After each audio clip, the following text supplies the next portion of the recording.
Michael Spinks walked down the aisle toward the ring, and something was wrong. Not obviously wrong. Not wrong in a way that would make headlines or that anyone could point to with certainty, but wrong in the way that makes your chest tighten when you're watching something unfold, and you know before anyone says anything that this isn't going to end well. This was June 27, 1988. Atlantic City, the convention hall. The biggest fight in years. Mike Tyson, the undisputed heavyweight champion of the world. Undefeated, untested, 21 years old, and already a cultural phenomenon. Michael Spinks, also undefeated, 31 wins, no losses, a former light heavyweight champion who had moved up and beaten every heavyweight they put in front of him. On paper, this was a real fight, a legitimate test, the kind of matchup that justified the hype and the massive payday and the millions of people who would watch. But as Spinks walked toward the ring with his entourage around him and the crowd roaring and the lights blazing, something in his movement betrayed him. His steps were measured, his face was set in concentration, but his eyes were doing something else. They were searching, darting, looking at the ring, at the crowd, at nothing in particular, and his shoulders, which should have been loose and rolling with the rhythm of a fighter entering his moment, were tight, rigid, like he was holding something in, or holding something back. Mike Tyson was already in the ring. He had entered minutes earlier with no fanfare, no music, just a white towel over his head and his trainer's hand on his shoulder. He had climbed through the ropes, walked to his corner and removed the towel, and then he had gone still, completely still, his hands at his sides, his face blank, and he had watched the entrance ramp, waiting. When Spinks appeared at the top of the aisle, Tyson's expression didn't change. He just watched. No stare down, no posturing, just observation, clinical, patient. And as Spinks made his way down toward the ring, step by measured step, Tyson's eyes never left him. The people at ringside saw it first. The press, the photographers, the former champions sitting in the front rows. They saw the way Spinks was moving, the way his jaw was set a little too tight, the way his eyes weren't focused on Tyson but on the ring itself, like he was trying to will himself into it, trying to convince his body to keep moving forward when some deeper part of him wanted to stop.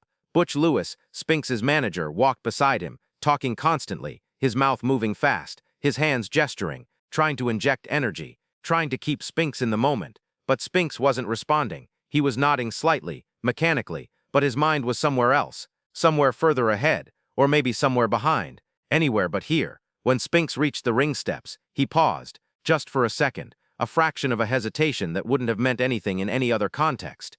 Fighters pause before climbing into the ring all the time. They adjust their robes, they take a breath, they collect themselves, but this pause felt different. It felt like the pause before you jump into cold water, the moment when your body resists, even though your mind has already committed. Spinks climbed the steps, he ducked through the ropes, and the moment he straightened up inside the ring, the crowd noise seemed to shift, not in volume, in texture. It was still loud, still deafening, but underneath the roar there was something else now, a tension, an awareness, the kind of collective unease that happens when thousands of people sense the same thing at the same time but can't quite articulate what it is. Spinks walked to his corner. His team surrounded him, removing his robe, checking his gloves, talking in his ear, but Spinks's face was distant. His eyes were open, but they weren't seeing anything. Or maybe they were seeing too much. He blinked hard, once, twice, like he was trying to clear his vision, trying to reset. His trainer put both hands on his shoulders and leaned in close, saying something urgent, something meant to snap him back into focus. Spinks nodded, but the nod was automatic, reflexive, not connected to anything real. Across the ring, Tyson stood in his corner, not moving, not warming up, just standing there with his hands at his sides and his eyes fixed on Spinks. And now, for the first time since entering the ring, Tyson's expression shifted, just slightly. The corner of his mouth moved. Not a smile, not quite, just the faintest acknowledgement of something he had seen, something he recognized.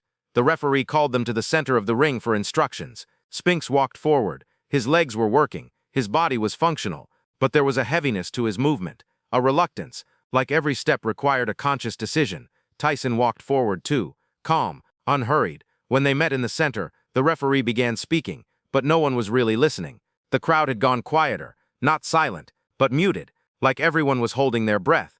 The referee told them to protect themselves at all times, to obey his commands, to touch gloves and come out fighting. Spinks and Tyson stood face to face. Spinks was taller. He looked down at Tyson, and for a moment, their eyes met, and in that moment something passed between them. Not words, not even a conscious thought, just a recognition. Tyson saw something in Spinks's eyes, and Spinks saw something in Tyson's, and whatever those things were, they confirmed what both men already knew. Somewhere beneath the surface, beneath the preparation, and the game plans, and the bravado, they touched gloves, barely, just a tap, and then they turned and walked back to their corners. The crowd noise swelled again.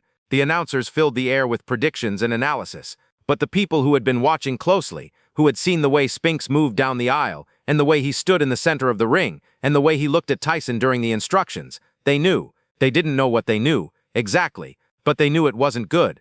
In Spinks's corner, his trainer was giving last-minute instructions. Use your jab, keep your distance, make him work, don't let him get inside early. All the things they had drilled for months, all the strategy that made sense on paper. But Spinks was barely hearing it. He was staring across the ring at Tyson, who was sitting on his stool now, head tilted back, eyes closed, breathing slowly.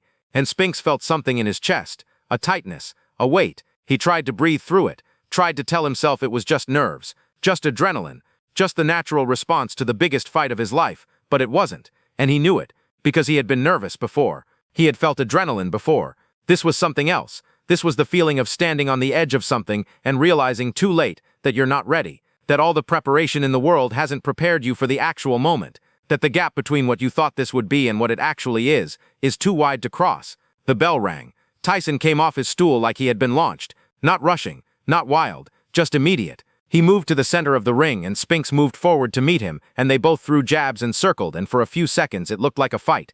It looked like the contest everyone had paid to see. Two undefeated champions testing each other, feeling for openings, measuring distance, but then Tyson stepped inside, and Spinks tried to tie him up, tried to clinch and create space, but Tyson was too low, too compact, and when Spinks's gloves came down looking for Tyson's shoulders, Tyson pivoted and threw a right hand to the body. Short, compact. The sound it made was dull and heavy and carried through the arena, even over the crowd noise. Spinks's face changed, his mouth opened, his guard dropped an inch, and Tyson stepped back and reset. 30 seconds into the fight, Spinks tried to recover. He moved backward. He brought his guard back up. He threw a jab to re-establish distance. But his legs were moving differently now, slower, heavier, like they were no longer taking orders from his brain but from somewhere deeper, somewhere more primal, the part that wanted to survive, to get out, to be anywhere but here. Tyson pressed forward. He cut off the ring. He threw another combination.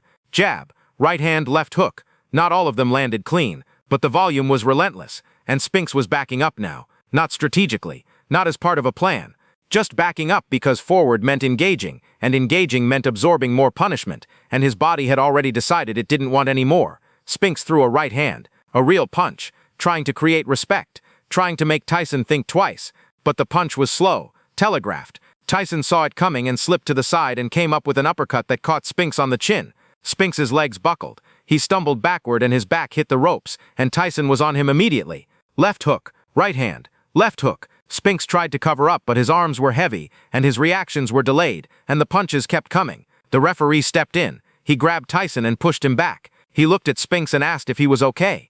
Spinks nodded. He pushed off the ropes and tried to walk forward, but his legs weren't responding correctly. They were stiff, uncoordinated. The referee waved his hands. Fight over. 91 seconds, beginning to end. The biggest heavyweight fight in years. Over before most people in the arena had settled into their seats. Over before it really began. But the people who had watched Spinks walk to the ring, who had seen the hesitation in his steps and the tightness in his shoulders, and the searching in his eyes, they weren't surprised. Shocked, maybe, by how fast it happened, by how definitive it was, but not surprised that it happened, because the fight had ended before the bell rang. It had ended somewhere on that walk down the aisle, or maybe in the locker room before the walk, or maybe weeks earlier, in training camp, when Spinks first allowed himself to imagine what it would feel like to stand across from Mike Tyson and realized he didn't have an answer. Tyson walked back to his corner without celebrating. No raised arms, no shouting. He just sat on the stool and let his team remove his gloves and stared at nothing. His face was blank, no satisfaction, no joy, just the calm acknowledgement of something that had unfolded exactly as he knew it would. Spinks sat in his corner with his head down. His team surrounded him. His trainer was talking, but Spinks wasn't listening. He was somewhere else, replaying the walk to the ring, the moment in the center during the instructions, the first body shot, the realization that he had been right, that the fear he had felt, the weight in his chest, the hesitation in his legs, all of it had been justified. He had known, and he had gone through with it anyway, and now it was over. In the weeks and months after, people would analyze the fight. They would break down the punches, the timing, the strategy. They would talk about Tyson's power and Spinks's chin and whether Spinks was shot or whether Tyson was just that good. And all of that analysis mattered. All of it was true in its own way. But the real story of that fight wasn't in the 91 seconds inside the ring. It was in the minutes before, in the walk down the aisle, In the way Spinks moved and breathed and looked at the ring like it was something he had to endure rather than something he was ready to conquer. In the moment when he stood face to face with Tyson and felt, with absolute certainty, that this was not going to go the way he needed it to. Michael Spinks was not a coward. He was a champion. He had won titles. He had beaten great fighters. He had taken punishment and given it back and earned everything he had.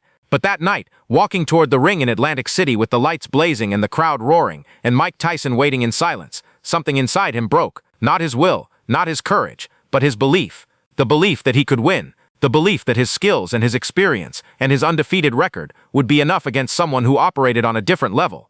And once that belief was gone, once the certainty of victory became the fear of survival, the outcome was inevitable. The bell rang. The fight happened. But it was already over. It had been over the moment Spinks looked into Tyson's eyes and saw nothing looking back. No fear, no doubt, just cold, patient certainty. Tyson didn't need to say anything, didn't need to posture or trash talk or make threats. He just stood there and waited. And in that waiting, in that stillness, he let Spinks see what was coming. Let him feel the weight of it.